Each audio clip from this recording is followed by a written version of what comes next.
जी, अभी आपने देखा लास्ट हमने किस तरह परचेज़ ऑर्डर एंटर किया था, फिर उस परचेज़ ऑर्डर से हमने किस तरह बिल क्रिएट किया था और फिर मैन्युअली बिल किस तरह एंटर किया था। और जब हमारे पास बहुत ज़्यादा बिल्स होते हैं, तो उनको हम इंपोर्ट किस तरह इंपोर्ट करके ज़ीरो में इंपोर्ट करते हैं, सॉरी ज़ीरो के फॉर्मेट पे क्रिएट करके उसको ज़ीरो में इंपोर्ट करते हैं।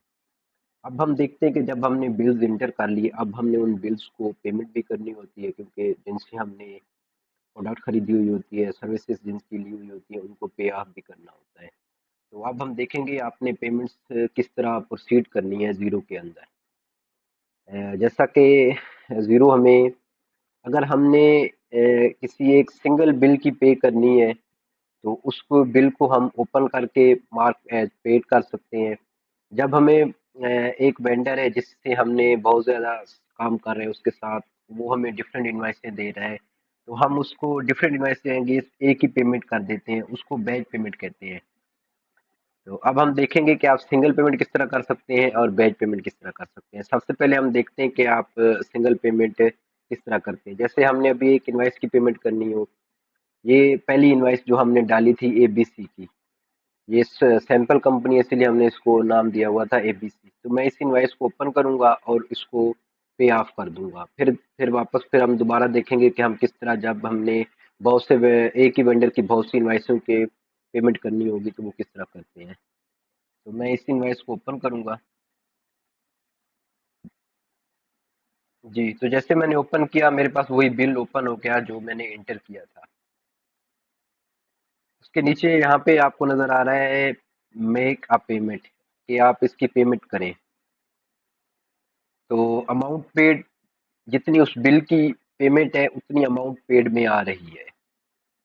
सपोज करें कि आपने डिफरेंट पेमेंट करनी है, लाइक जैसे आपका किसी के साथ कॉन्ट्रैक्ट हुआ है, वो आपको इनवाइस कंप्लीट अमाउंट की दे देगा, लेकिन आपने कहा होगा कि हम आपको 50% अभी देंगे, या जो रेशो आपकी उनके साथ हुई तय हुई हुई है।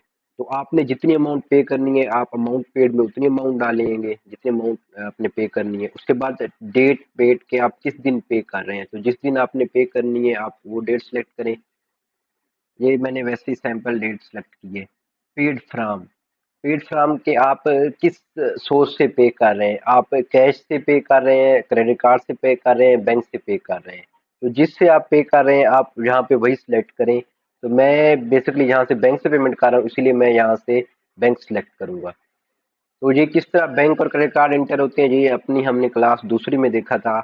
लिंक उसका इस वीडियो के डिस्क्रिप्शन में है, आप देख सकते हैं किस तरह हम बैंक और क्रेडिट कार्ड को एंटर कर सकते हैं। अगर आप किसी और सोर्स से पे करना चाह रहे हैं, आप जैसे कैश से पे करना चाह रहे हैं, आप यहाँ पे कैश भी ऐड कर सकते हैं। उसके बाद रेफरेंस में आप यहाँ पे आइडेंटिफिकेशन के लिए लिख सकते हैं कि आप एबीसी को पेमेंट कर रहे हैं। या आप उसको कुछ भी कर सकते हैं, जैसे आपने इनवाइस का नंबर लिख दें, या कुछ भी जो आप लिखना चाहें आप यहाँ पे लिख सकते हैं। मैं यहाँ पे इनवाइस नंबर लिख देता हूँ, ताकि हमें उसकी, जब हम लेजर में देखें, बैंक के लेजर में, हमें आइडेंटिफिकेशन के लिए कुछ यहाँ पे नजर आए।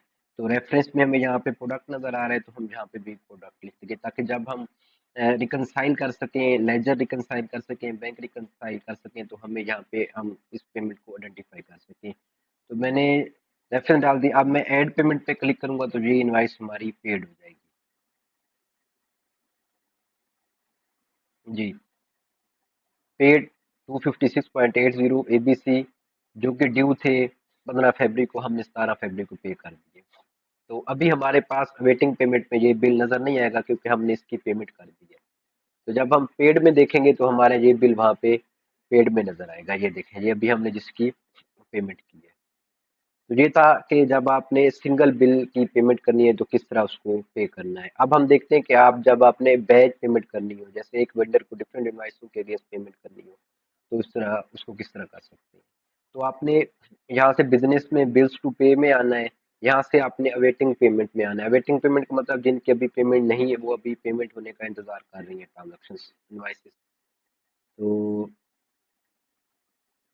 यहाँ पे देखें, यहाँ पे आ रहा है एक्स वाई जी की 3 इनवाइसें आ रही हैं। मैंने क्लिक किया ना तो इसलिए ओपन होगी। जी, एक्स वाई जी की 2 इनवाइसेज आ रही हैं। तो अब हम इन दोनों इनवाइसों की पेमेंट करेंगे। एक्स वाई जी को चेक एक बनाएंगे और इनवाइस में 2 की पेमेंट करेंगे। तो आपने जितनी भी इनवॉइसों की पेमेंट करनी होगी, ये ध्यान कीजिएगा कि आपने वेंडर ए की सिलेक्ट करना है।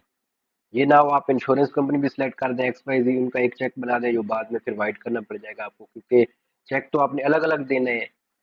क्लाइंट को इंश्योरेंस का अलग नाम का चेक बनाना है, एक्स वाई जी का अलग नाम का बनाना है। तो जिस नाम का आपने बनाना है उसके अंदर आप ऐड कर सकते हैं दूसरी इनवाइसेस। तो एक्स वाई जी की मैं दो इनवाइस हैं जिनको मैंने पे करना है, उनको मैं सिलेक्ट करूंगा। उसके बाद यहाँ पे मेक पेमेंट आ रहा है, तो मेक पेमेंट में क्लिक करूंगा। तो आप नेक्स्ट में वो कंफर्म करना चाह रहे हैं कि जी हम दो बिल्स को पे करना चाह रहे हैं। नेक्स्ट में वो हमसे कुछ चीज़ें पूछेगा कि आप किस बैंक से करना चाह रहे हैं, और आगे उसको जी पे फ्रॉम आप किस बैंक से करना चाह रहे हैं। जी जैसा कि मैंने आपको बताया, जिस सोर्स से आप पे करना चाह रहे हैं आपने वो सोर्स सिलेक्ट करना है। चेकिंग अमाउंट से पेमेंट मेथड, मेथड में यहाँ वो पूछ रहा है create a payment file mark as paid.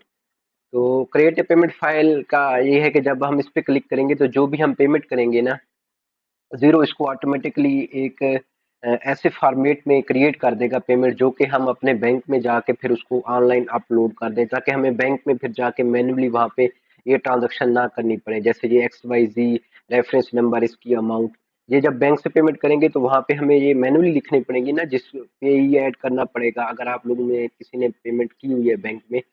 तो जब आप क्रिएट अ पेमेंट फाइल करेंगे तो ये ज़ीरो ऑटोमेटिकली उसको इस फॉर्मेट में बना देगा कि आप उस फॉर्मेट को डाउनलोड करेंगे और फिर आप बैंक में ऑनलाइन में जाके वहां से इसको अपलोड करेंगे, तो ये सारी चीज़ें वहां पे ऑटोमेटिकली आ जाएंगी, वेंडर रेफरेंस डेट, सारी चीज़ें जी। तो जिस तरीके से आप करना चाह रहे हैं, अगर आपने इसके बाद ऑनलाइन पेमेंट करनी है, आप ये file create a payment file पे क्लिक करें तो आगे आपने इसकी ये फाइल डाउनलोड करके फिर बैंक पे अपलोड कर दीजिएगा। तो हम अभी उस प्रोसेस में नहीं जा रहे क्योंकि हम तो बेसिकली ट्रेनिंग पर्पज के लिए इस क्लास में कर रहे हैं। तो मैं मार्क एज पेड करूंगा। उसके बाद यहाँ पे आ रहा है पेमेंट डेट। पेमेंट डेट आप जिस दिन कर रहे हैं पेमेंट डेट आप वो मेंशन करें, ताकि फिर बाद में आप बैंक से भी रिकनसाइल कर सके। रेफरेंस में जैसा कि हमने जब सिंगल पेमेंट की थी, तो रेफरेंस में आप कुछ भी लिख सकते हैं। यहाँ पे मैं इनवाइस नंबर लिखना उसकी दोनों।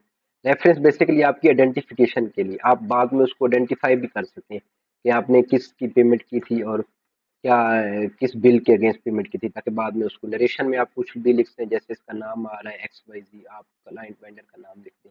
जब आपने ये सारी चीज़ें फिलअप कर ली, उसके बाद यहाँ पे डेट आ रहा है, बैंक अकाउंट सोर्स अकाउंट। जैसे अगर आपने वेंडर को ठीक तरीके से रजिस्टर किया होगा जीरो के अंदर, जैसे एक्स वाई जी को हमने तो एज ए सैंपल लिया था।